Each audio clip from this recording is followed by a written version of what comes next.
उद्धवजी ठाकरे साहेबांनी सगळ्या जिल्ह्यांच्या अशा आढावा बैठका घ्यायचा निर्णय घेतलेला आहे। सुरुवात परभणीपासून झालेली आहे।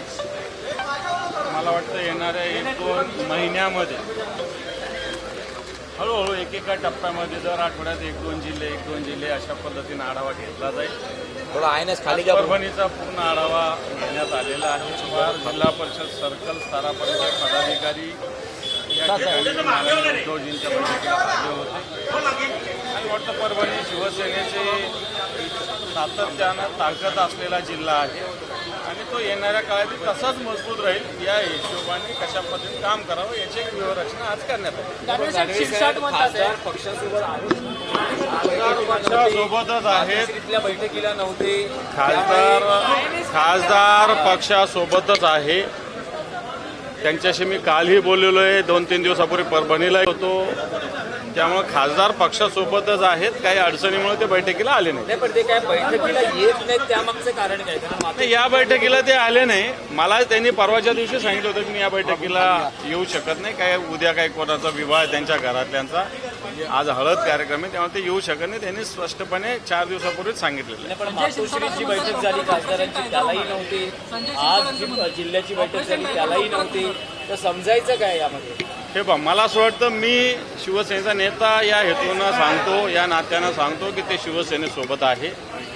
त्यांनी त्यांची आजच्या बैठकीला येण्यासाठीची अडचण सांगितलेली होती, ती उद्धवजींच्या कानावर आम्ही घातलेली आहे आणि त्यामुळे ही शिवसेना संघटन आहे आणि त्यामुळे संघटनेत मला असं वाटतं या प्रोसेस सगळ्या प्रक्रिया चालू असतात। नाही पण काय डॅमेज कंट्रोल असं म्हटलं जातंय? डॅमेज कंट्रोलचा आहे बा, सगळे पदाधिकारी येत आहेत, आमदार साहेब आहेत, जिल्हा प्रमुख आहेत, महापौर आहेत, सगळे प्रमुख पदाधिकारी सगळे इथं, महानगर प्रमुख आहे, महानगरपालिकेचे सगळे नगरसेवक आहेत, जिल्हा परिषद सगळे सदस्य आहेत। त्यामुळे डॅमेज कंट्रोल करायचे। डॅमेज कंट्रोल कधी करायचं की काही फुटल्यावर तशा पद्धतीनं कुठंच काही झालेलं नाही।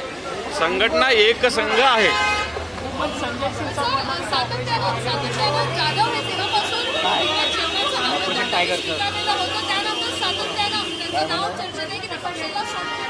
हे पण मला असं वाटतं अशी चर्चा मागच्या 2 वर्षापासून शिवसेनेच्या खासदारांविषयी आहे।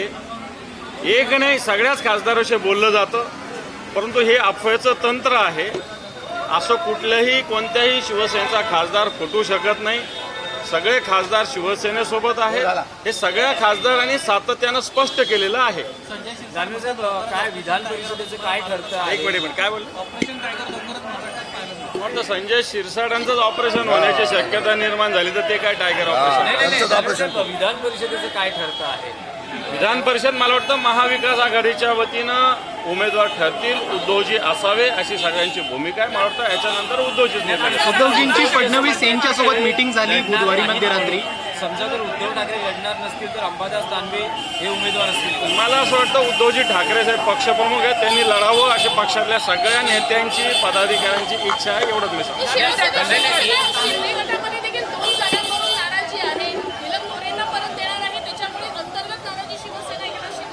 मला म्हणायचंच ते होतं की आमची एक जागा आहे, 3 पक्ष मिळून सगळ्या मीडियाचं लक्ष आमच्या एक जागेकडे आहे। तिकडे भाजपाच्या 5 जागेला 500 लोक आहे, शिंदे साहेबांच्या 2 जागेला 200 लोक आहे, अजितदादाची एखाद्या जागेला 100 लोक आहे, परंतु तुमचं लक्ष आमच्याच जागेकडे। आम्ही तेच सांगत होतो, ते बरं झालं तुम्ही सांगितलं की शिंदे गटात सुद्धा आता अशा पद्धतीने अस्वस्थ आहे। जुना शक्तीपीठ जो मार्ग आहे तिथे अनेकांनी जमिनी खरेदी केल्या होत्या जुन्या शक्तीपीठ मार्गावरती, मात्र त्या सगळ्यांची मनसे फसलेली दिसतात। त्यामध्ये राजकीय नेत्यांपासून घरापर्यंत सगळे इन्व्हॉल्व।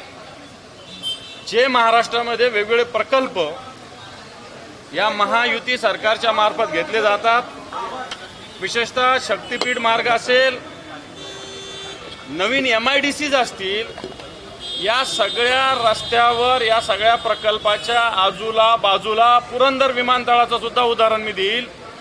इथं सुद्धा लोढा, अग्रवाल, जैन यांच्या जमिनी आहेत।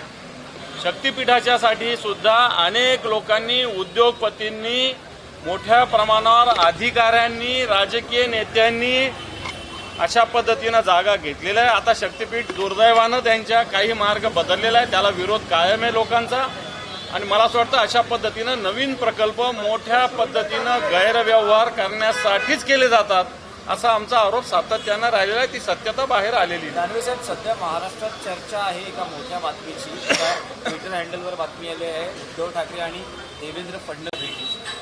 मला असं वाटतं अशी बातमी कोणी छापली असेल, दिली असेल, मला माहिती नाही. पण उद्धवजी ठाकरे साहेबांना भेटायचं तर खुलेआम भेटतात. आता विधिमंडळाचं अधिवेशन संपलं तेव्हा देवेंद्रजी फडणवीसांना उद्धवजी ठाकरे साहेब भेटलेले खुलेआम. असं काही काम असेल, भेटायचं असेल तर ते भेटू शकतात. त्याला काय, मला असं वाटतं त्या कोणी ट्विटरवर लिहिलं किंवा टाकलं म्हणून असं गुपचूप भेटण्यासाठी मला असं वाटत नाही उद्धवजींना कोणाला गुपचूप भेटण्याची आवश्यकता आहे.